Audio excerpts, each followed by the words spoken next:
right now, one of the giants of capitalism, Jack Bogle, the founder of the Vanguard Group, a man who wrote, among other things, The Battle for the Soul of Capitalism, and more recently, the Little Book of Common Sense Investing. Hey, Jack, good morning. Welcome back to the program. Good morning, Michael. You know that I rely on you to try and dissect the financial news of the day because it's hard for me to keep up. But there's a headline in the Journal this morning, behind stocks run at record, and there's a great deal of significance being drawn in certain quarters to the 13,000 mark. I suspect from my prior conversations with Jack Bogle that you're not getting too worked up about this.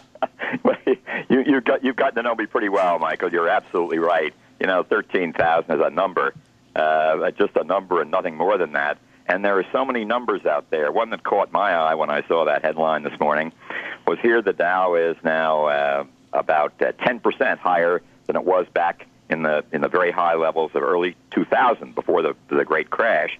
And yet the NASDAQ index, kind of the Dow is sort of the old economy, and the NASDAQ is or was. Logic that I've received from Jack Bogle over the course of the last couple of years, it would be that line, patience, my dear boy, patience. Because you've always been clear in saying that the best place for your money is probably the market as compared to any other investment opportunity, but you got to be in for the long haul.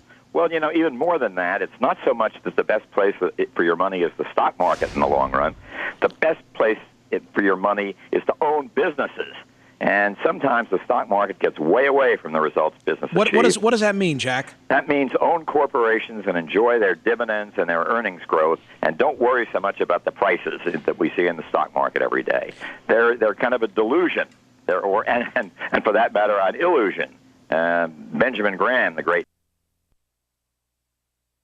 stay the course, as we say, the better you're going to do in the long run. That's just the mathematics of investing. Jack Bogle's the founder and former CEO of the Vanguard Mutual Fund Group and author of a number of books, most recently the Little Book of Common Sense Investing. I remember the lesson of your last book, The Battle for the Soul of Capitalism, where you talked about how the economy is now, a lot of the shots are being called by investment sort of pencil pushers as opposed to people who are getting their hands dirty with their arms wrapped around businesses that they themselves have sweat equity invested within.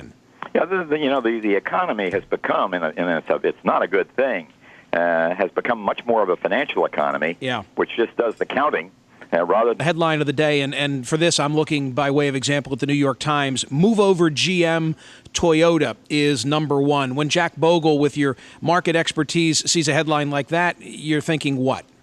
Well, I'm thinking what a hole the American auto business dug itself into. Perhaps they couldn't help it.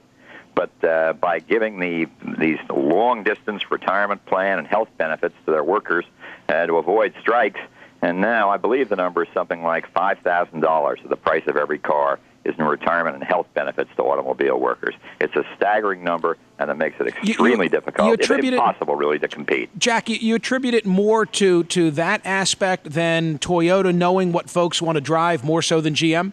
I think Toyota deserves a lot of credit for producing things that clients, for customers, as we say in the business world, that customers want.